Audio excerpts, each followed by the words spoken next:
Good evening and welcome to the Tony Kinnett Cast here on the Daily Signal, nationally syndicated first on 93 WIBC. Tons to dig into, so let's not waste a moment, shall we?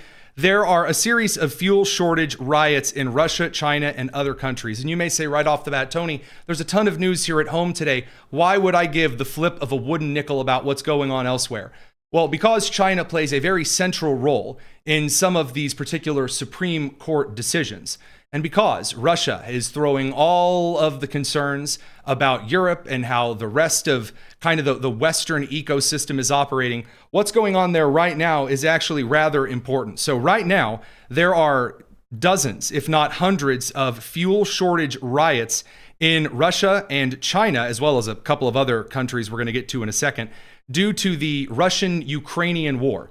And well, we'll get right to it. There's a montage that was posted over by the Fox News crew that gives you a good insight if you're watching on the live stream.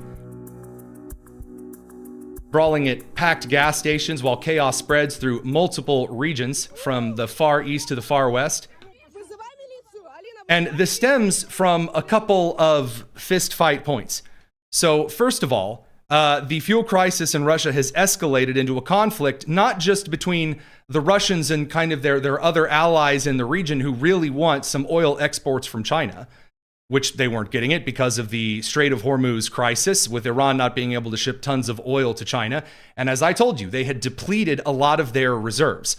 So the Russians had to pull different pockets of oil from inside the country, which caused a major series of issues like the island of Crimea, which Russia took from Ukraine that Barack Obama did nothing about. The Crimean mess has been a mess for a very long time.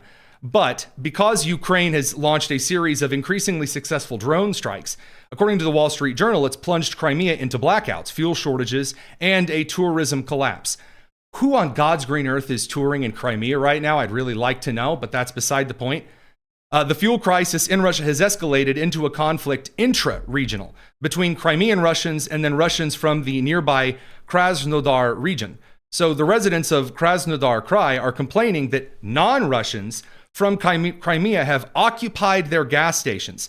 So in response, locals have started refusing to serve cars with Crimean license plates.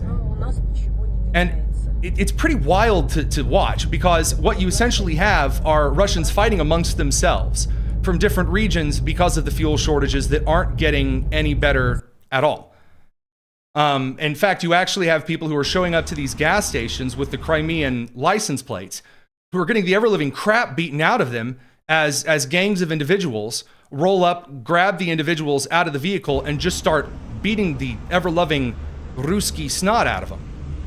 It's a very serious situation, and China is trying to alleviate this, really trying to help Russia out, but it's a bit too little, too late. So there are Chinese tankers that are driving as fast as they can into Russia to drop off some fuel, and I mean, it's just really not helping. And it's not helping so much that China is now having to shift a big portion of its coal production into essentially turning the coal into oil. That's not a good thing. Whenever you have to turn a huge portion of your country's energy infrastructure into converting it from one type of energy source into another type of energy source, you're in trouble. Now, the pro-Chinese accounts are all currently trying to suggest that in a world where the US is destabilizing global energy markets, China is staying several steps ahead. This is according to Jason Smith, who is a Chinese asset. He says, given the oil shocks caused by Trump's war on the people of China, exciting stuff. Trump's war on the people of China, as he says, well, China's making rapid advancements in coal to oil energy outputs. No, countries that are doing super duper well and amazingly, and it's all fantastic and wonderful. That's not what they're up to. So trouble in that side of paradise for sure. There are also fuel protests and riots in Kenya, Bolivia, still some lingering fuel protests over in Ireland. On the border of Pakistan and Afghanistan, fighting is flaring up. I know. I too am absolutely just shocked and surprised that the Chinese are having some very, very serious struggles when it comes to well, the usual issues that they face regarding fuel consumption and ethnic tensions and that kind of stuff. Bangladesh, Pakistan, India, and then Sri Lanka, Myanmar, the Philippines, and Cambodia are also having quite a few issues on those sides and things. So all of that aside, if we put all of those, over for just a second, what does this actually mean? As in, what does this actually mean, not just for the American people? What does it mean on a broader global scale? Right now that the United States, with trying to get things moving over with Iran, kind of playing patty cake on the foreign policy front, the rest of the world is far more dependent on the results of the Strait of Hormuz and who owns and operates it, as opposed to the United States fuel dependency. Gas prices are starting to come down here at home in the United States, whereas China, who was formerly backing Iran in its play through Qatar, now Iran is running to Qatar to negotiate a settlement between the United States and Iran, because Pakistan, which is China's representative in the region, first of all, is busy with Afghanistan again. And then simultaneously, you have a very strange situation in which China doesn't want Iran to declare universal, super duper, ultra control over the Strait of Hormuz. Because then China doesn't get as much oil and there's all of this taxing and tolling going on infinity ad nauseum. So that's kind of the global side of things today. While, again, there are some concerns over Chinese banks and not really being fungible, there's a whole lot going on that we'll have to get to a little bit later, because after we get the rest of the world burning down in France, quite literally, we have to talk about the United States and our very own Supreme Court. So first of all, the United States Supreme Court has gone through the biggest series of Supreme Court fights and decisions over the last couple of months than many Supreme Courts go through over decades. And one of the major Supreme Court cases that was being brought up was represented in part in an alliance from the Alliance Defending Freedom, who are sponsors of the show, and they're an excellent crew fighting against the really bizarre transgenderism movement that many, like, for example, Kamala Harris, tried to make a mainstay of her presidential election campaign. So there were several states over the last couple of years that banned biological males from competing in women's sports. And then all of these different lawsuits started coming out. You can't ban dudes from changing in locker rooms full of young women. Obviously, we saw how awful of a situation that was in Loudoun County, Virginia. But some suggested, well, I mean, sure, maybe it ends in rape and abuse and young women getting maimed on the volleyball court. Of course, we've talked about with survivor Peyton McNabb. But it's really important to remember that it's so rare. The rapes almost never happen. The abuse almost never happens. And mental illness should be inclusive. And so this lawsuit, West Virginia versus BPJ, Little versus Hecox, was settled today. So on the summary of transgender individuals who claim to be the opposite sex, competing in sports, the Supreme Court ruled along ideological lines 6-3, the three mostly originalists versus the three liberals, ruled that states can ban biological males from girls' sports. So the majority, Brett Kavanaugh, who's the author, joined by Roberts, Thomas, Alito, Gorsuch, and Barrett. Thomas and Gorsuch each filed separate concurrences. And the separate concurrences, to break this down for you, Brett Kavanaugh wrote a very cockamamie, very in-depth, detailed, well, according to this last lawsuit and this other legal precedent, and sometimes when sexual discrimination results, and also over here looking at the case with Connecticut. That was Brett Kavanaugh's decision. Justice Clarence Thomas came down from on high and delivered a smashing hammer into the conversation, which amounted to, in essence, what are we doing here? Boys are boys, girls are girls. Title IX, which protects women's sports, means that biological boys with not only different body parts, but different hormones, different physiological expressions, and a series of different moral and ethical reasons should apply so that, again, boys should be protected and girls should be protected.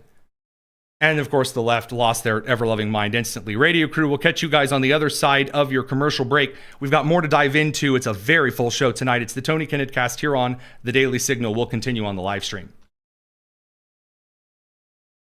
Now, the Alliance Defending Freedom was one of the groups that was pushing very, very hard in this particular case.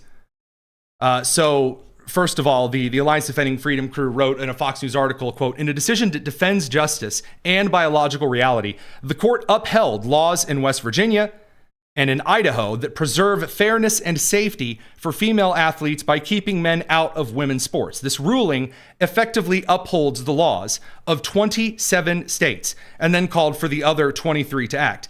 And this is crucial. It is crucial because the Alliance Defending Freedom ponied up for this kind of stuff when nobody else did. And I say that as a guy who the Alliance Defending Freedom helped, and clients that I wrote about, for example, that were fighting on transgenderism matters, like counselors from Indiana who didn't want to keep parents in the dark about the mental illnesses that their children might be struggling with. For 250 years, America's been a bastion of freedom.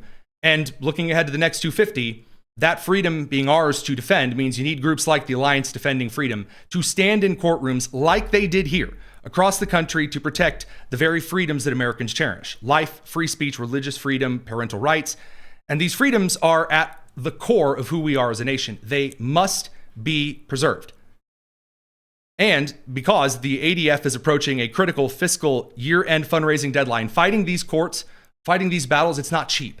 Just because the Supreme Court waves the wand and says we side with you doesn't mean that everyone just gets to go away and their pockets are automatically refilled. These must be fought tooth and nail. Your support today, and mine, because even though they sponsor the show directly, I also donate to the ADF. They help defend these freedoms so they can endure for many years to come. Every dollar that you give right now will be doubled thanks to a special matching grant while funds last. Join adf.com/Tony. or text Tony, Tony, to 83848 to give today.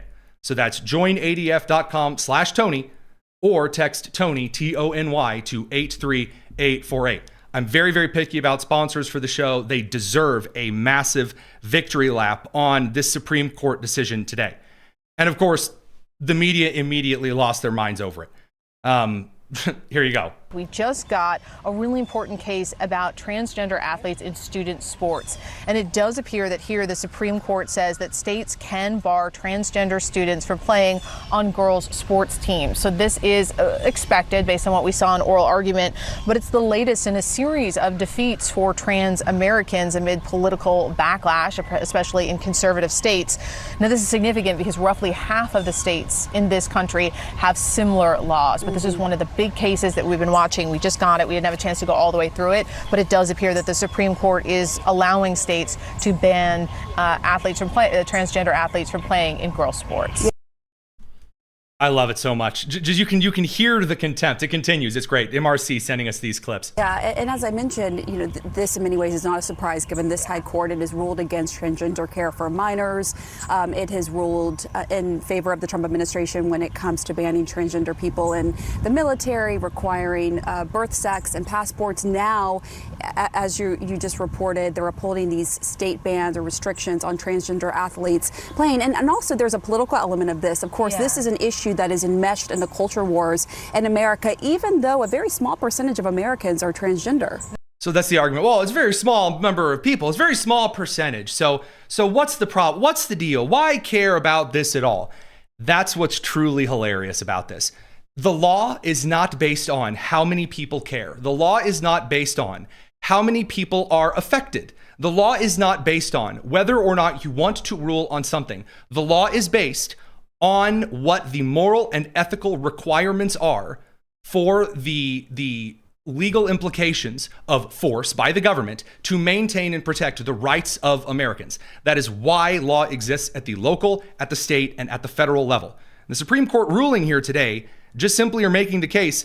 I mean, Brett Kavanaugh made this clear. Under the 1970 definition of sex, which even though that's a little silly, yeah, sure. I mean, under the 1970 definition of sex, yeah, it just so happens, it just so turns out that boys are boys and that girls are girls. Not exactly the most bizarre and insane thing ever, but it is truly incredible. We've got to bring the radio crew back from commercial break. Don't go anywhere. We've got a lot more to come this evening. It's the Tony Kinnett Cast here on the Daily Signal, nationally syndicated first on 93 WIBC. We got to pick up that radio crew, and then it's executive order time.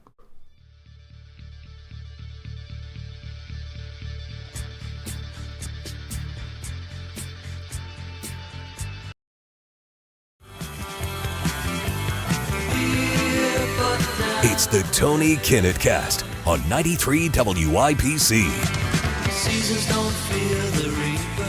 Welcome back to the Tony Kinnett Cast here on the Daily Signal, nationally syndicated first on 93 WIBC. It's good to be with you. We have more than enough to cover this evening, and it's really not slowing down. So the President of the United States made the decision at the beginning of his second term to issue an executive order that did not recognize those who are illegal immigrants here in the United States, or those who are visiting. If you have a kid here, from that child being granted birthright citizenship, stating that the 14th Amendment of the United States, in this particular instance, and well, realistically in every instance, the Supreme Court of the United States, the U.S. Constitution, what the actual formula for citizenship meant is that you are not subject to a bunch of foreign jurisdictions. So if you come here to the country illegally, or you are visiting from, let's say, China or Russia, and you have a child while you are here, then that child should not be an American citizen, because the 14th Amendment applying citizenship by birthright here in the United States is for those that aren't subject to foreign jurisdictions. Just like a foreign diplomat who is here on assignment who has a child would not then lose their child to becoming a citizen of the United States of America. And I told you yesterday, I said this was not going to win. This was not going to be good for the Trump administration. I said they are going to get smacked down on this. And I said it's for three reasons. Number one, this was really not the way to bring up this case.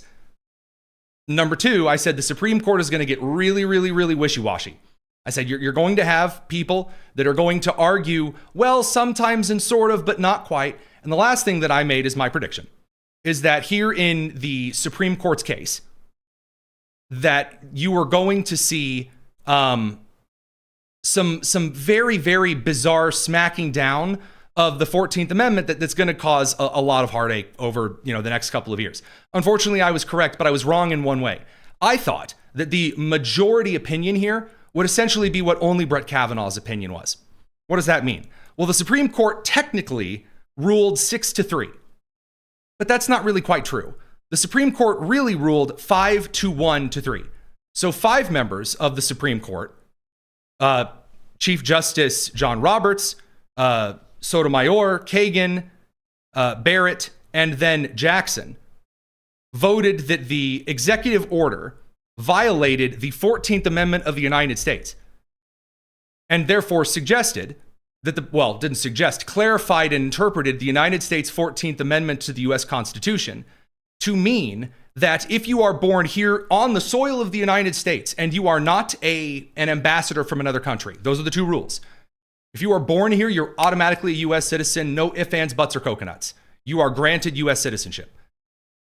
Brett Kavanaugh said, no, the current federal law doesn't agree with the executive order, but I'm going to punt the football on the 14th Amendment thing. That's what I thought the majority of the court would have taken. Instead, what happened today genuinely and fundamentally changes the structure of the United States of America. This is a major, major change to both the U.S. constitutional interpretation and what must now be done to remedy it, if anything at all, over the next couple of years. So let's dive into a couple of these things here. So first and foremost, because Trump's day one executive order barred citizenship for children born to parents who were unlawfully present or on temporary visas here in the United States, every lower court that reviewed it blocked it. Clarence Thomas, Samuel Alito, and Neil Gorsuch sided with the administration's argument that in the 14th Amendment, subject to the jurisdiction thereof, meant that if you are here visiting on vacation from Germany and you happen to have a child while you are here, then that child who is your child, you're from Germany, they're going to be a German citizen, not a citizen of the United States, because most of the rest of the free world and a lot of the not so free world just so happens to operate in exactly in exactly those frames and pieces. Now, in the meantime here, the major argument delivered, so the actual prevailing argument by Chief Justice Roberts, is just silly. It's probably one of the silliest arguments that I've seen from a Supreme Court justice since Ketanji Brown Jackson's last weird case that she made, like the last time she issued a decision or wrote a dissent. So Chief Justice John Roberts argued jus soli, essentially suggesting that the English common law meant that we really follow how the King of England viewed citizenship when we became a country. And so we're basically just following on this idea that, well, if you're here, you were born in the colonies, and that made you an American. Very, very, very strange. Now, to parse some of this a lot better than I could, I thought we would bring on a legal expert whose expertise is in dealing with these kinds of situations. So it is good to have on Ron Coleman. Ron Coleman. My expertise has nothing to do with these kind of situations. Well, but, you know, I mean, your expertise is that special kind of expertise. It's good to have you, by the way, my friend. I'm an expert on having opinions. As Glenn Reynolds used to say in the blogging days, it still says it on Instapundit. Got a modem? I've got an opinion. Well, let's dive right in here then. I know there's a lot that we could say, but I wanted to get your take on the 14th Amendment ruling of the Supreme Court. Is this like the general end all be all? Can you kind of break it down a little bit for us who aren't as versed in law? Let me do everyone a huge favor and not try to break down the actual decision, because I believe that this is one of those questions that there wasn't really a good legal answer to. The words of the Constitution are not clear. The courts have been leaning in the direction that they came out today for a very long time. Mm-hmm. There is a very strong, principled objection to the way the courts had been leaning for all this time. I do think it's important for us to reject the proposition that because there's been all this time that matters. That's Sotomayor's favorite trope, this idea that everyone depended on the government screwing up. Everyone depended on the government not enforcing the law, and think of all the hearts that will break. No, I mean, going back to the King of England, the crown, there is no estoppel against the crown. Okay, you can't say, gosh, sovereign, you got our hopes up and now you've dashed our hopes. It doesn't work that way when it comes to the state. Having said it, so what I'm saying on that point is, let's call the actual outcome a toss-up in terms of what's the right answer. Because I think scholarship-wise, it probably is pretty darn close to a toss-up.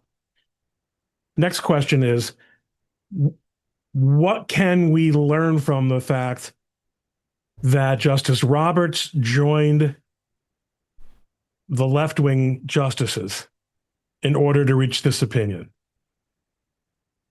We can deduce from this that he went full institutional. Okay. That is what he's accused of. The accusation has always been too broad. He's not a rhino. He's not a liberal. But he has this philosophy, and sometimes he lets us down with that philosophy. Keep in mind, he wrote some really, really important decisions, including some that came down in the last week and a half. He's a conservative, but here, there is definitely reason to be suspicious when you see him joining up with the caucus from The View. But I understand what it is that you're saying regarding the opinions that have been written previously by John Roberts, and some of them are okay, and some of them are good, and some of them are very mediocre, wishy-washy. I was expecting Kavanaugh's take, which is that I'm not going to touch the 14th Amendment. I'm going to leave that to Congress. And instead, I'm going to say right now, federal law doesn't support the president's executive order, right? We've seen that. I mean, that was their tariff kind of decision. But this time, John Roberts did the kind of Amy Coney Barrett, where it seemed that the rest of the liberal justices, Amy Coney Barrett, John Roberts, they really wanted to suggest that it would be so difficult on people. They had to create some fantasy land in which everyone is a citizen and there's no rules. And yeah, I mean, it's ridiculous. And that does go back to, my original point, which is that, well, not my original, maybe it was part 3 of my original 3-point point, which was that it's not cool constitutionally to say I don't want to rock the boat. I don't want to destroy Obamacare. Too many people will be heartbroken, disappointed, families reunite. That's bullshit. Isn't it the point of being on the Supreme Court that you are willing to make insanely difficult decisions in order to uphold the U.S. Constitution and its interpretation? So that is a philosophy that I think most of us would agree with. It is not the only philosophy. It's not the only judicial philosophy, but it is one that I think virtually everyone listening to this conversation, including the two of us having that conversation, would agree with. Let me leave it there. So go ahead. No, sorry. Well, no, but I think the real takeaway here is, well, there are two things that I think people have to keep in mind. This was not a decision about what the policy should be. No, I think a response from you on this might be, no, Ron, on the contrary, what they did was decide what the policy would be and then found a way to rationalize it in the decision. But substantively, the decision was, this can't be done this way, and that doesn't mean Congress can't do it another way. This doesn't mean the states can't do it another way. The problem with that, that is a good law school or even college political science answer. Because the Supreme Court's gotten so good at giving that answer. That's like most of their answers today is, we don't really want to touch it. Congress, maybe you do and deal with it some way, maybe some way down the whatever. Right. So the problem is we live in, I thought of this as I was firing up the Barbie here for this appearance. We live in a post-legislative time in American history. Right. Nothing that matters comes out of Congress. There will never be a constitutional amendment regarding anything in our lifetimes because there is no middle, and we exist in a space where if anything that is suggested by one party is automatically rejected because it was suggested by that party. Which, by the way, probably would have been a good idea for a lot of the amendments that were enacted, especially in the 20th century. Here we are. It's bad news, but as my friend Joel Fisher said on X, I think he put it very well, this isn't quite the end of the world that many conservatives seem to think it is, because we're no longer hosting thousands of new baby makers in the United States every week, the way we were 3 years ago. Mm-hmm. So yes, birthright citizenship is a problem. It is a problem, especially retroactively. And it's let's face it, going, the way you read the opinion here, it's the retroactive that they're really talking about. But there certainly would be no intellectual defense for saying, well, I'm going to admit that Tony's right. We just don't want to trouble that many people. There is this sort of estoppel or this reliance issue. But going forward, we're going to do it the right way. They can't do that. But thank God, it's not going to be the same kind of strategy that it was in the previous 20 years.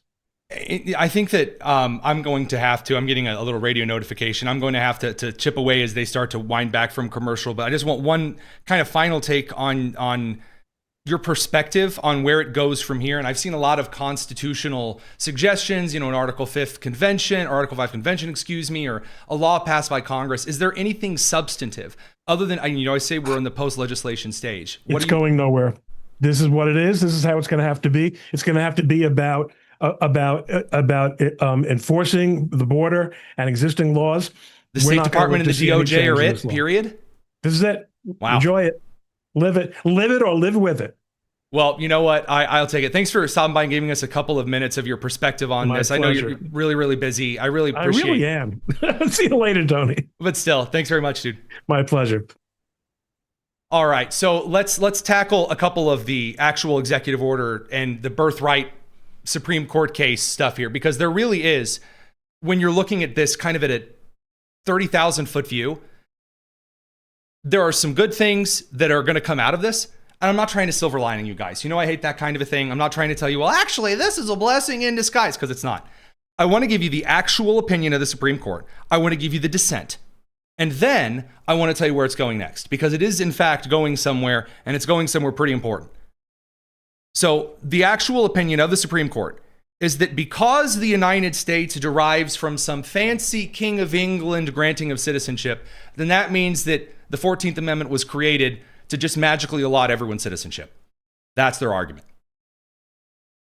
Radio crew, welcome back from your commercial break. Let's talk about the dissent. The dissent essentially comes in two 1-2 punch, one from Clarence Thomas and one from Samuel Alito. Clarence Thomas wrote a 91-page dissent, which is just, I mean, insane. It's insane. I've never heard of anything like that in a dissent from Clarence Thomas, who usually is like the gruff Midwestern dad. He says like 2 words and then that's it, he's done. Clarence Thomas essentially hops in and fires off that he basically calls Chief Justice John Roberts stupid. He calls Ketanji Brown Jackson a moron. He calls Elena Kagan illiterate by essentially citing all of the classical legal precedent in American law from different countries' laws. He quotes St. Thomas Aquinas at one point. And it all boils down to a couple of really, really great key points. And basically says this. He says about Chief Justice John Roberts, reliance on the 418-year-old English Calvin's case, he relies it with contempt. He says, American citizenship, the court says, was based on a medieval English feudal principle, according to which each person owed personal service to the lord of the soil as his master. A perpetual servitude that was born with the child and only ended with the grave. He then noted that even the English moved on from this ridiculous, quote, darkness of the Middle Ages that Roberts just revitalized. Clarence Thomas said, quote, the court today takes the extraordinary step of holding facially unconstitutional the president's order excluding from citizenship the children of foreign temporary visitors and illegal aliens. And in doing so, the court adds to the sad history of the 14th Amendment, which was designed and understood to secure equal rights for the freed blacks, but has instead been repurposed for political projects that the Reconstruction Congress did not support. And please do not take my word for it, because according to the actual author of the Citizenship Clause of the 14th Amendment, Senator Jacob Howard, literally explained during the debates on the 14th Amendment, quote, every person born within the limits of the United States and subject to their jurisdiction is by virtue of natural law and national law a citizen of the United States. This will not, of course. He literally, of course, is in there because it's so obvious to people with common sense. It will not, of course, include persons born in the United States who are foreigners, aliens, who belong to the families of ambassadors or foreign ministers accredited to the government of the United States, but will include every other class of persons. Duh. Samuel Alito makes a similar case, and I mean, Justice Samuel Alito was probably as salty as I or anyone has ever seen him. I think this was actually covered today over on the Fox News side of things. Justice Samuel Alito. Comes from Justice Alito, who brought this up during the arguments. This is his separate dissent. He said the court's interpretation also has national security implications. Suppose that a person's only connection to this country is that he was born here to a mother who was present just long enough to give birth and then quickly return to her native country. Suppose that country is a strategic adversary or enemy of the United States. Suppose the child never visited the United States while growing up and was inculcated with hatred of this country. A according to this court now, that person is a citizen of the United States. He can enter and leave the country as he pleases. He can travel the world on a United States passport. Even if he plots to harm this country, he cannot be deprived of his status as a citizen, at least under current precedent. He goes on to say that this decision today also provides a powerful incentive to enter or remain in this country illegally. Correct. And the reason is because if we're simply undermining what it means to be a U.S. citizen, we've already undermined what it means to be a citizen anyway, but if we are now undermining it at this level to this degree, then what's the point of having a citizen versus a resident? Everyone should just be granted citizenship. Amazing. You get some citizenship. Look under your chairs. You're all getting citizenship. And there's a very good argument to be made in that case. I will address one point that's not necessarily connected to the show, but I've seen it in the comments just a bit. What is Tony looking at to his left? I have a series of monitors over there, and if we have a guest that joins live during the show, which is kind of a pain, I may, in fact, look to my left over to those screens. I'm sorry if that's distracting for you, but in the interest of transparency, I'm not going any crazier than usual. Just sometimes there's some other things that aren't the screen that I'm looking at to get that stuff across. So that's the dissent. Where are we going from here? What does this actually mean? What this means that Congress can no longer pass a law clarifying the 14th Amendment of the United States. Congress can't. The Supreme Court, with that decision today, took that power away from Congress. It must be done via a constitutional amendment, which would require 2/3 votes from both the House and the Senate and 3/4 ratification of all of the 50 states. That would be a problem. So what are you going to do? Well, Ron Coleman just indicated that if Congress doesn't really have a lot of effort, a lot of animus here, and isn't going to do a whole lot, well, then therefore we're actually going to need the administrative state, kind of the new legislature, as he framed it, and understandably, pessimistically so. Then we're going to need the Department of Justice, and we're also going to need the Department of State to kick in and, actually stop banning certain individuals from scamming the system. And this post from the United States Justice Department today says quite that. Quote, birth tourism schemes exploit our immigration laws and often violate our criminal laws. The Department of Justice will prioritize the prosecutions of birth tourism schemes across the country. Actors seeking to exploit loopholes to obtain automatic citizenship for their children pose a national security threat and will be brought to justice. And immediately you had those over on the left saying, ha ha, Republicans want to ban pregnant tourists. Get it? They're nuts. They're crazy. Like Ron Filipowski of the Midas Touch left-wing network, suggesting, Republicans are dumb. They want to ban. Okay, so I very, very much enjoy when people on the left get this cocky and start throwing this stuff around the interwebs. And here's why. The average American who isn't soaking in political nonsense all day will look at this and say, well, wait, why would Republicans want to ban pregnant tourists? And when they look it up, what do you find? You find the thousands of cases where individuals will come from China or other third world countries to the United States. And literally, these are programs of which there are businesses in those countries that advertise these services, who then you will come to the United States in your last trimester, you will have the child, and then because you're in the borders of the United States, like magic, you're a citizen of the United States. And then, in the case of China, those individuals then go back to China and then grow up for the next 18 years as a U.S. citizen, which means the U.S. cannot make any distinction as to whether or not that person is a threat to the United States as a foreigner. They have to let them into the country. So now we're going to get into workaround territory. So as much as some think this is a victory, I think that there's a few people really overplaying their hand. So the last point I'll make before sending the radio crew away for just a moment, before we get to, for example, Ketanji Brown Jackson being really dumb and some other cases, Roger Severino, the vice president of the Heritage Foundation, probably sums this up the best. He says, so close. This 5-4 decision, again, it's 5-4 because 5 Supreme Court justices said that this is about the 14th Amendment. Brett Kavanaugh was not one of them. It was a 5-1-2 decision, 5-1-3.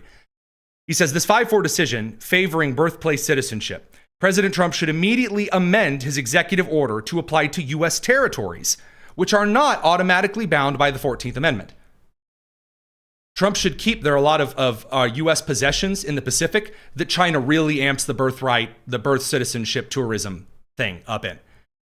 He says Trump should keep pushing the issue wherever he can and force the court to reckon with the logic of its decision. Will they overrule insular cases next? That's the question. Radio crew, will see you on the other side of this, your last commercial break. It's the Tony Kinnett Cast here on the Daily Signal. Now, one of the best arguments for a series of ways forward comes from Sean Davis over at the Federalist.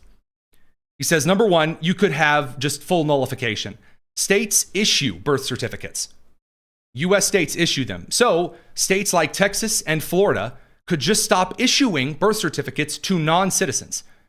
He says Roberts and Barrett can deal with the fallout and litigate every single birth individually because the Supreme Court has already ruled that it's not going to intervene based on states and states. In fact, the Supreme Court just said we don't have to see a California versus Texas lawsuit. So that's a grave of Roberts' own digging. Additionally, the Supreme Court also has ruled that you can't do these magical huge class action lawsuits. And it's not explicitly stated in the U.S. Constitution whether or not states are required to assign birth certificates, meaning that Chief Justice John Roberts can't issue an emergency order and say Texas has to give birth certificates to illegal immigrants in Texas. So that's one thing. Number two, we can always talk about the packing the court thing, which, by the way, I'm amazed at how quickly I have stopped hearing from all of those on the left who yesterday were talking about packing the court. All of a sudden, I'm hearing crickets, which is kind of funny. But anywho, number three, deny entry to all pregnant foreigners, which is apparently what we may be moving in the direction of doing. Number three, deny entry to all female foreigners, which is, funny for sure. Number five, require sterilization of all foreign visitors prior to entry. I mean, that's not going to happen, but national security issues would certainly be an issue of question. I think that what Sean Davis is doing there is he's just pointing out the options that are ahead, not that's one that should be taken. Number six, dissolution of the union. A nation which can't even restrict who gets to be a citizen isn't a nation. Number seven, quote, amend the Constitution. And Sean writes, this is pointless because once a judge decides, he can rewrite the Constitution at will. That is what Justice John Roberts did today. He did. In his decision, he's saying that actually the U.S. Constitution is based on English common law, so we have to start taking English common law in as precedent. And what King George III was saying, that's retarded. No, that is not at all how that works. So Sean finishes by saying, if you think all of these options are not great, understand that that is what happens when unelected judges decide that they are in charge of the country and get to decide and write its laws. So that's the adult, serious, and aggravating stuff that comes with this. Now, I would like to offer you a bit of a white pill here, a bit of a good piece of news that isn't just hunting the silver lining, but is, in fact, something substantive that a lot of people are missing. And that is this. Congress absolutely can pass a law that simply suggests that there are new ways that citizens can voluntarily announce they are giving up their citizenship. So right now, according to a U.S. Supreme Court ruling in 1967, the Congress cannot take away citizenship from an American citizen who was born here. You can't do that. However, American citizens can renounce their citizenship and become expatriates. Congress could pass a law changing the definition of what it means to announce you are giving up your citizenship, like taking a Pledge of Allegiance in Beijing. Something like that. We're going to get to some of that stuff a little bit later. Far more to cover tonight. Don't go anywhere. Got to bring the radio crew back one more time. It's the Tony Kinnett Cast here on the Daily Signal.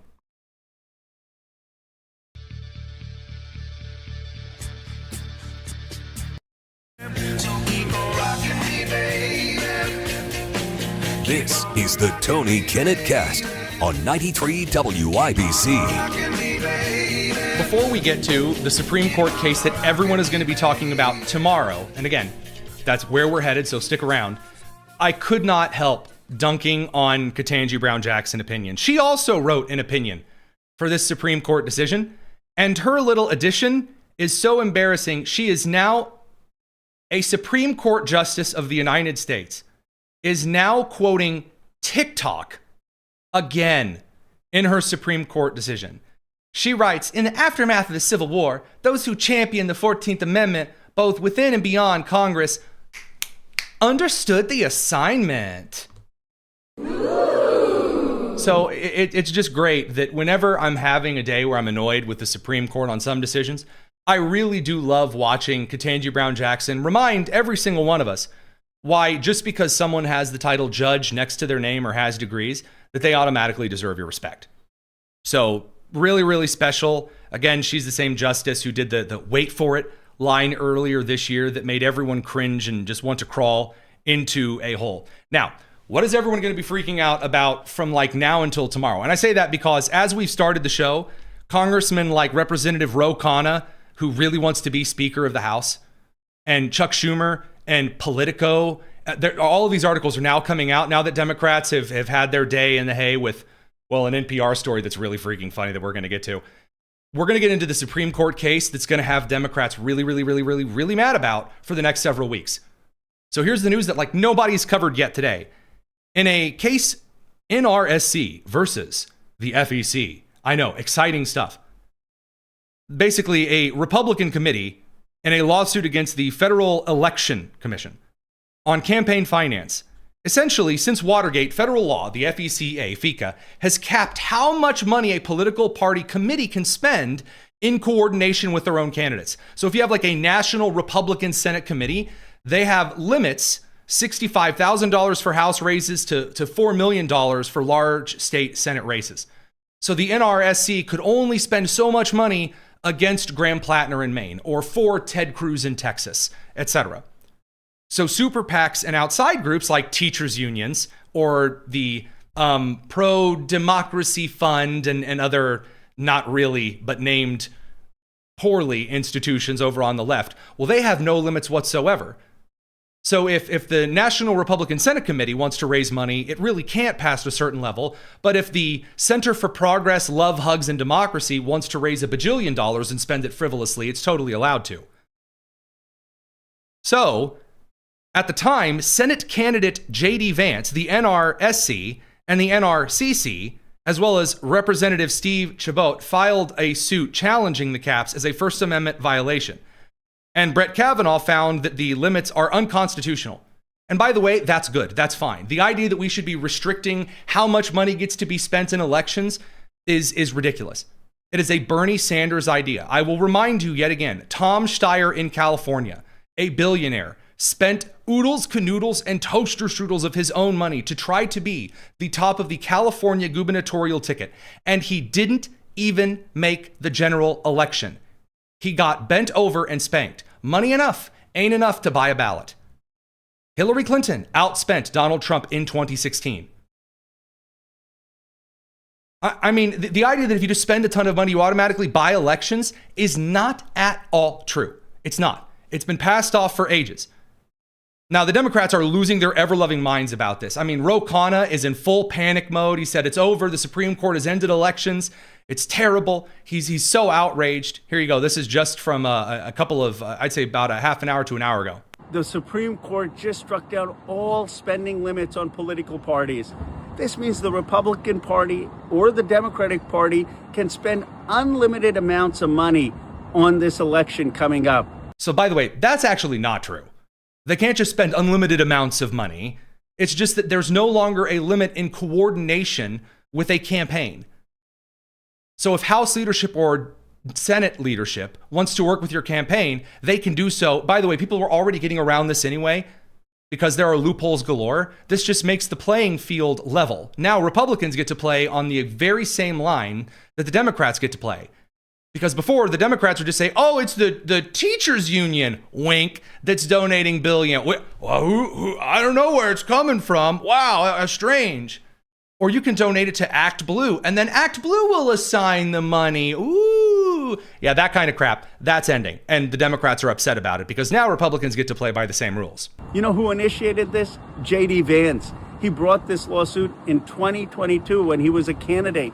We need money out of politics. We need a constitutional amendment to overturn Citizens United. You know, Congress isn't going to initiate it, so we need to go to the states. We need to get 2/3 of the states to demand a constitutional convention so we can have an amendment to get money out of our political system. Okay. The same thing we got from Bernie Sanders. Bernie Sanders, he's very, very upset. He's so mad. He's angry. And he's angry for a couple of reasons. He said, the Supreme Court today made the corrupt campaign finance system even worse. The court struck down limits on the coordination between candidates and political parties, giving billionaires even more power. Billionaires buying elections is not democracy, it's oligarchy. So again, as a reminder, Tom Steyer, the billionaire, could not win his own primary. A primary. Spent lots of money. Didn't win. Outspent everybody. Didn't win. And also, again, what's the argument behind this? Is it, well, if you spend enough money, politicians are all buyable. You can buy any politician if you give them enough money. So the question that many pundits, kind of propose today is, well, then, okay, Bernie Sanders, then how much to buy you off? How much does it pay you? How much do we need to pay you not to be an insufferable jackass? Because I'll chip into that. It's only bribery if someone changes their opinion after they get the money. If you as a person want to spend money to promote a candidate, you should be allowed to spend, if you believe in that candidate, you should be allowed to spend your money to do it.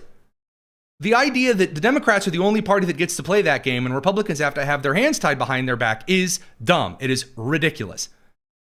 Now, on that last thing, why are the Democrats actually panicking over this? Well, as Politico cites, quote, Politico's Andrew Howard has a breakdown of the cash hole Democrats currently find themselves in. The RNC has $125 million in the bank, while the Democratic National Committee has $3.5 million in debt.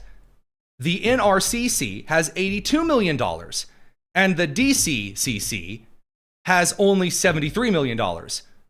The National Republican Senate Committee holds $49 million. The Democrat Senate Congressional Committee, only $39 million. Radio Crew will catch you guys tomorrow. It's the Tony Kinnett Cast here on the Daily Signal. We're going to continue on the live stream. And to be clear, Politico's panicking. Again, since we were on the air, Politico is just having a rough time. And I'll be quite frank with you, because the Supreme Court just made the DNC's fundraising woes a much bigger problem. The Supreme Court did not force the Democratic National Committee to go into debt over Kamala Harris' retarded brat summer campaign, her Call Her Daddy podcast tour and set redesign, or the Virginia redistricting fight that they couldn't even write the law correctly for and spent $70 million on. The Supreme Court didn't force them to do that. They forced them to do that. It really isn't that difficult, but for some, it's quite the struggle. So there are some other media stories regarding the whole Supreme Court stuff today that I think are really, really hilarious. One of these is that NPR made a rather strange decision to run an article suggesting that Samuel Alito, again, one of the juggernauts on the conservative side of the Supreme Court, he's apparently retiring. And by the way, in terms of media, that is one of the most embarrassing mistakes that you can possibly make. So Nina Totenberg wrote for NPR and published today at about 11 a.m. Justice Samuel Alito, who wrote the opinion overturning Roe v. Wade, retires. Justice Samuel Alito, who wrote the Supreme Court's opinion reversing Roe v. Wade, is retiring. The court announced on Tuesday, and they say that he retired Friday. Now, the speculation station immediately started running. Is Samuel Alito announcing he's retiring like this Friday so that Trump can put in someone young and who's going to be even more aggressive before the midterm elections? I don't know. Could that be a possibility? Yes. Do I think it's going to happen? Remains to be seen, because the NPR also immediately retracted the story. Immediately retracted the story. That is not a good look for them. Gee, I can't possibly fathom why the federal government stripped all of the money away. I can't possibly fathom. Now, there is one question that we've got, and I didn't really have a chance before now to play this clip just because of how hectic things are. How is the President of the United States going to respond to the Supreme Court decisions from today? Especially, obviously, the birthright citizenship thing, which the president really does not like. Now, he did make a big Truth Social post congratulating Xi of China, because, again, China's birthright tourism industry is really happy about the 14th Amendment ruling today from 5 members of the Supreme Court. Trump, though, is still following the same strategy. All of the tyranny that I was promised, that he's going to ignore all of these court rulings, doesn't appear to be what President Trump is saying or doing at all. Here was the president today. I guess I have to accept it's the Supreme Court, so I'll accept. I think it's very bad for our nation. We're the only nation that does it. No other nation does that birthright citizenship. No, not even close. Some did it, they ended it. It's tremendously destructive. It's extremely costly. I don't know, it's up to them. But in terms of for the good of the country, it'd be great if they didn't allow it. It would be great. But I can't tell you, the slaughter case was the big case today. That was really a big case because it gave strength to presidents and strength to the presidency, a very important case. It's been going on for almost 100 years. Think of that. And so the president is kind of going back and looking over some of the victories that he has. Now, the speculation station is moving ahead as quickly as it can, because on the subject of retiring, on the subject of retiring justices, there is a lot of questions. What about Clarence Thomas, who's getting up there? What about Samuel Alito? What are they going to do? And the reason that this is a question is, well, I mean, if you actually have some of the recent nominees that get put forward, like another Amy Coney Barrett gets put forward, that's not a good thing. Because like she decided today, if the Supreme Court really doesn't want to deal with the whole, like, why did the conservative majority, some members of the conservative majority actually side today with totally redoing the 14th Amendment of the United States? It was easier for them to do that than suggest that the United States now had millions of people who weren't citizens and therefore deserved to leave. And people like Amy Coney Barrett think, oh, that's the nightmare. That's going to be a lot of work. Let's just not do that. Well, more justices like that are not what we need. Again, the Supreme Court of the United States, it's a tough office where you make tough decisions. So, given that, what is it that the President of the United States may be receiving as far as advice, as far as, other kind of stuff in the next couple of weeks? Well, a couple of things here. Number one, and my personal favorite, Samuel Alito and Justice Thomas are very likely already communicating to the President of the United States that not only are they probably leaving in the next 2 years, but also that they want him to pick someone who is rather conservative for the nomination. President Trump is also not nominating a lot of the wishy-washies like he did in his first administration. So, those things all said, before we get into a little bit of the mail time, because there's a lot of mail time this evening, quite a bit of it. And, I really want the opportunity to do you guys proud and actually dive into some of those things. So before we get to that, there's one story that I wanted to cover yesterday. I didn't really have the chance to do so. And since it is the end of the second quarter today, and it's also the end of the Pride Month garbage, I wanted to talk about some of the really horrible situations that developed in Los Angeles and Seattle and around the country. Because there may be a couple of Department of Justice investigations already underway into what is in every single possible examination of the law, a violently gross kind of assault and abuse on children in public places, indecent exposure at the very least, sexual assault at the worst. So a huge number of individuals showed up for Pride Parade nonsense. And by the way, when I say Pride Parade nonsense, I really do not just mean, like, when you search Pride Parades on search engines, they'll show you just like this picture of people walking with the Pride flag and it's all wonderful and special. And that's not at all what Pride Parades are actually like here in the United States. So, for example, viewer discretion advised, this year in Seattle, you have just fully naked people just strutting throughout the street in front of children. Because it's not actually just about loving who you're going to love. It is just degeneracy on parade. And the idea is that, well, that's the free speech and free expression. The idea that doing common sense understood morally abhorrent things and then saying, well, actually the Constitution says you have to accept it. Constitution and federal law are not suicide pacts. They are not. Now, on June 29th, that being yesterday, Seattle Public Schools got out their students and also marched in the 2026 LGBTQ plus 2IA plus plus M&M 128.975 Pride Parade. Just yikes. Again, here's students getting out the students to march in the parades. Again, where there are naked people running around on bikes. Tax dollars hard at work here.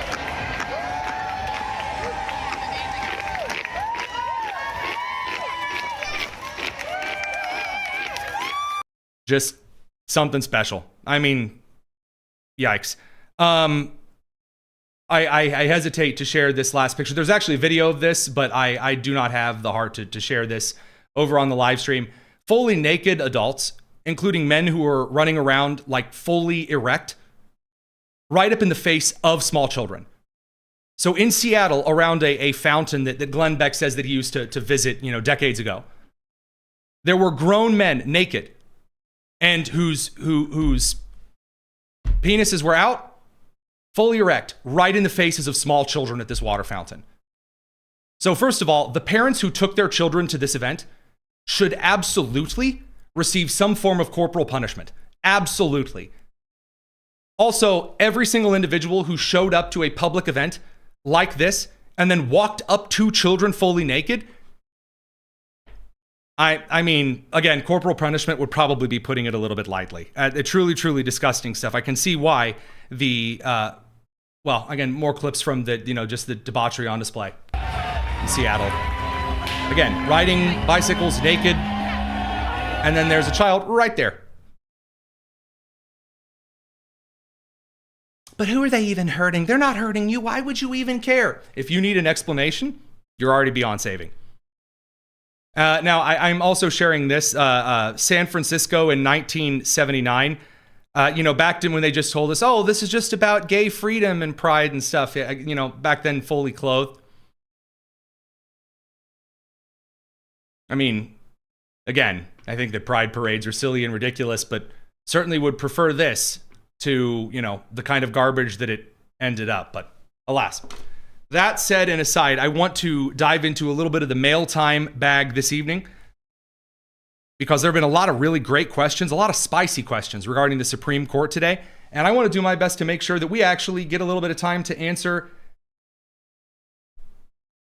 almost every little bit possible. So without further ado, let's do a little bit of the old mail time. Mail time. Mail time. Mail time. On the Tony Kinnett Cast. The best way to get questions in for mail time. Again, mail time's not something magical and super duper special, but you got to have a little bit of a viewer interaction kind of a segment, and I wanted to take the time to cover that here. By the way, there are some Colorado elections this evening because we're probably very unlikely to still be on the air when those elections close at 9.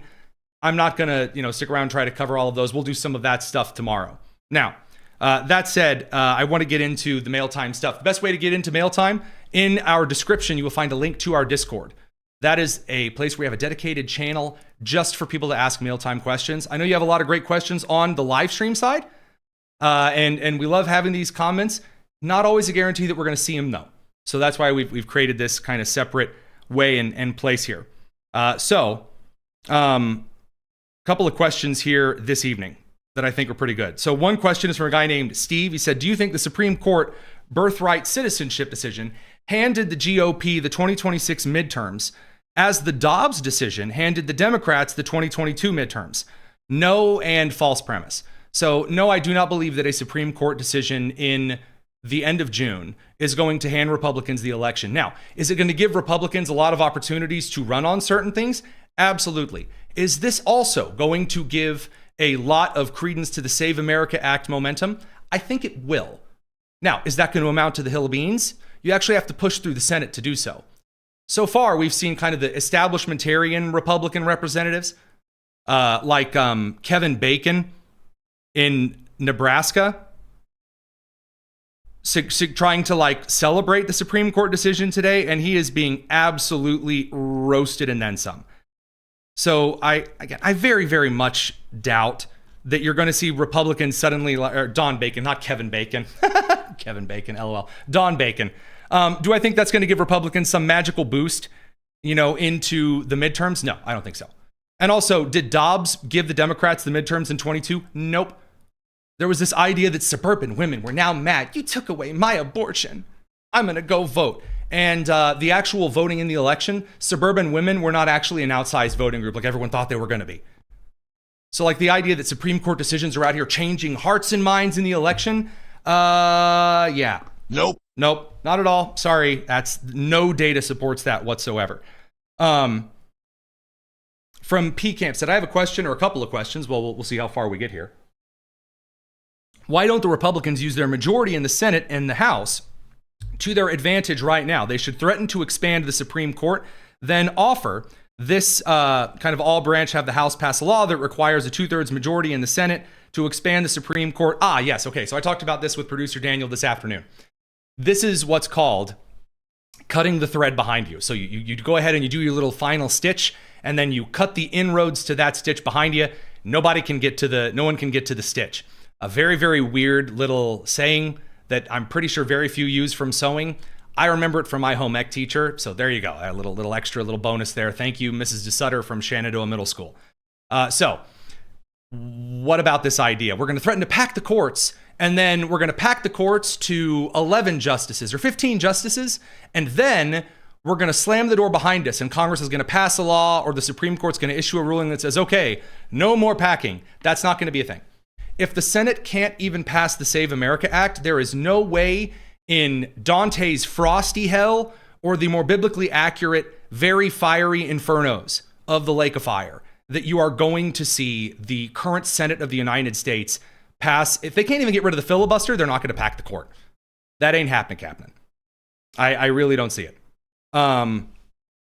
From Nut Smasher, good friend of the show here. If Mitch McConnell is found not to be able to fill his position and he steps down, does that mean that Governor Andy Beshear can install someone of his choice in the position until January? Yes, this is why the 17th Amendment of the United States needs to be repealed and repealed instantly, absolutely, and immediately.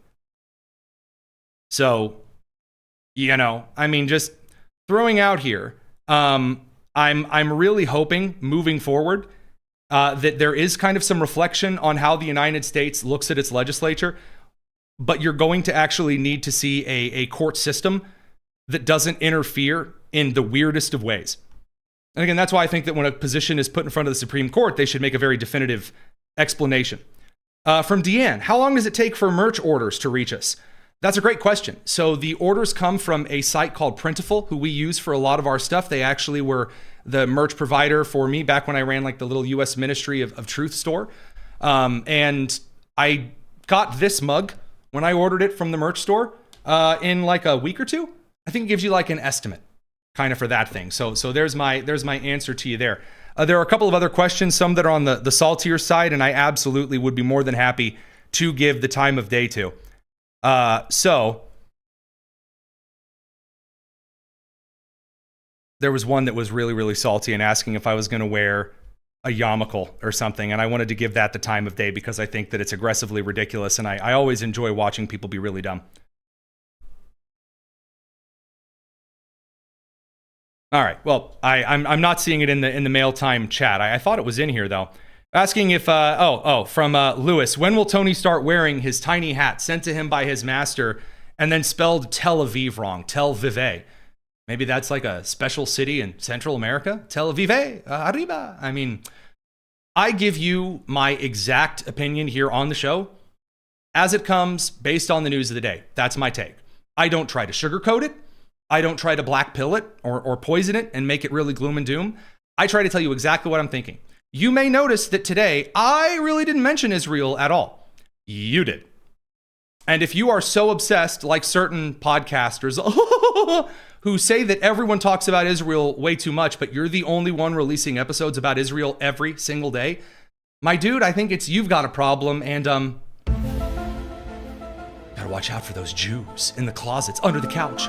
Oh no. Oh my God, Ron Coleman was a Jew. That must mean he's in on it. Oh no. So thoughts and prayers to you. And hopefully you get an IEP or a 504 for being that retarded. Next, excellent question here. This one I'm not quite sure on, but it comes from a channel member. So, I think that, I'm always happy to ask a question here. Says, hey, you should talk to Tony about Common Core math and Common Core pilot training. So I despise Common Core. I despise it quite a bit. I think Common Core is kind of awful. Now, I am all for trades, including pilot training, being in the education system. I think that's a good thing. But the way to actually get good math education is to have tradesmen teach the math classes instead of Common Core kind of piece by piece infrastructure. And I say that also because from Nancy also, there was kind of some criticism said, to producer Jen, said, I hope that you are paying attention to the spite that is still in the chat tonight. It would also be a good idea to look at the slander in the community posts, and also the kind of an argument that I shouldn't be leading people down the primrose path about Supreme Court decisions and that kind of a thing. Okay. I'm going to level with you guys. Here on the Tony Kinnett Cast, I do not have enough time to craft beautiful narratives to tell you that it's all going to be okay or it's all the end of everything. I don't really try to do that. I just give you the news of the day and tell you based on my reading, is this the end? No. Is a lot of this funny? Like you literally had John Roberts saying that the old English king says that the American citizen. Yeah, that's dumb. That's embarrassing. Clarence Thomas and Samuel Alito wrecking his salad. That's pretty great. Ketanji Brown Jackson writing in crayon again. That's pretty funny. If you don't like the kind of takes that I bring to you here on the show, at least they're hot and fresh. We start writing this show as in actually putting keypad to online document or pen to paper at about 4:30 every day. 4:30 is when we take a look, take a book look, take a look kind of as a crew. Producer Daniel, producer Jen, producer Lou, producer Josiah, our correspondent Rebecca Downs, and our intern Andrew Phelan. We all gather around the campfire, and after singing Kumbaya and paying $7,000 to Israel, little joke there to freak people out, after taking a moment and sacrificing blood to the Freemasons, the next very most important thing that we do is we say, what's the news looking like today? Where does it look like it's going? And what are people both freaking out way too much over? And what are people not paying enough attention to? And then we script out the show. And then when we script out this show, here, I'll unplug this. We just write some fancy little bullet points for me. And some of the bullet points are more in depth, like with Supreme Court cases, because I don't want to get them wrong. And some of them are just kind of general outlines and thoughts. And then we deliver that to you right here, hot and fresh, Little Caesar style. Only not Detroit style pizza because I'm not an animal. That's how we do things. That's not leading people down a primrose path. That's not trying to cover. I am more than happy to, I love it. I get criticism for criticizing JD Vance or Donald Trump at times, for praising Donald Trump or JD Vance at times, for covering for the Supreme Court, for not going after them hard enough, for stoking a civil war, for being complacent to the rhinos. We do this kind of a thing because I have way. Oh, don't forget your idol of Baphomet, broski. Oh, dude, thank you so much. Totally forgot there, Holy. If you don't place the child in the brass sculpture's arms, then is it even worth it? Anywho, I have way too much aggressive ADHD, you've probably noticed, to keep multiple stories straight at the same time. None of us do. And so regarding the Supreme Court decisions today, kind of like a summary for you here. I just do not believe that the Justice Department and the State Department being given more of a platform to target birthright citizenship is going to benefit the left long term. Do I think the Supreme Court decision on birthright citizenship today was good? No, it was awful. And unfortunately, because they messed with the 14th Amendment, which was not my prediction, I thought they would do what Kavanaugh did. That was where I was wrong. But I also said I was kind of speculating because I didn't know. My other two calls for today were dead on. I said they were going to rule in favor of the NRCC or the NRSC on political fundraising, and they were going to rule against transgender sports. And we were right. Get the jar. That's the kind of thing that we like doing for you here today. We like breaking down kind of the basic news. We'll have a lot more on it tomorrow. I'll do one last cursory glance here. Mountain Vision, thanks for loving the show. Or Mountain Vision, we appreciate it. Appreciate it indeed. All right, let's see here. If there's any... I missed my point on the court packing. Republicans should essentially say either agree to these new laws that require a 2/3 majority to add justices and states, or we're going to add justices. The Jeremy Boring approach. P-Camp, I'm glad you clarified. So what if Congress says, hey, either you let us pack the court or pass these bans on permanently packing the court, essentially the 2/3 majority thing. They're not going to do that because they should have done that with a filibuster. They didn't do that either. They should have said, okay, either you have a 2/3 majority or a constitutional amendment provision to enshrine the filibuster, or we get rid of the filibuster right now. They didn't do that. Establishment Republicans don't wheel and deal in the open. Populist Republicans will wheel and deal in the open. Establishment Republicans have never figured out how to do that. That's why John Cornyn got roasted for the 87th time today. They don't know how to do it. Now, populists don't know how to shut their mouths. And so you have populists who aren't shutting their mouths. Every party's got its own weakness. Like traditional conservatives, like yours truly, constantly believe that the government can ban things without rights being taken away. That's dumb. Rights get taken away because government is man-oriented and always is riddled with mistakes. And power does in fact corrupt. Libertarians, their mistake is that they think they're somehow special and not on the right, and that if man is just left alone, he'll be magical and dance in the sunshine and it'll all be wonderful. And they're retarded too. So like all factions of the Republican Party have their weaknesses, quite a few of them. Oh, you guys are arguing about Freemasons. I love it. I love it. I love it so much. It's a great time here on the Tony Kinnett Cast. Does Tucker own the Daily Signal? You must have not been around here for very long if you think that Tucker Carlson owns the Daily Signal. No. No. No, no, no, no. Not even close. I love it. What a wonderful day. If there are no other big, exciting, excellent and stellar, super duper questions, we will be back tomorrow for this show has been designed for old people and ignorant people. Thoughts and prayers. It's the Tony Kinnett Cast here on the Daily Signal, nationally syndicated and first on 93 WIBC. We'll see you tomorrow. And most importantly, take care.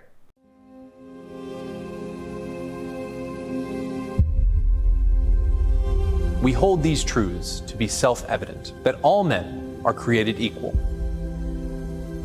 that they are endowed by their Creator with certain unalienable rights, that among these are life, liberty, and the pursuit of happiness.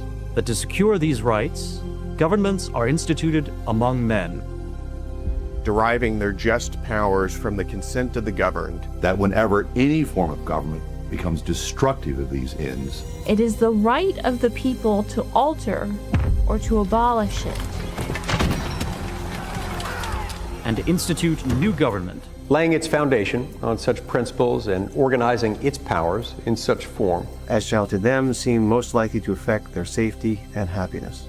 For the support of this declaration, with a firm reliance on the protection of divine providence, we mutually pledge to each other our lives, our fortunes, and our sacred honor.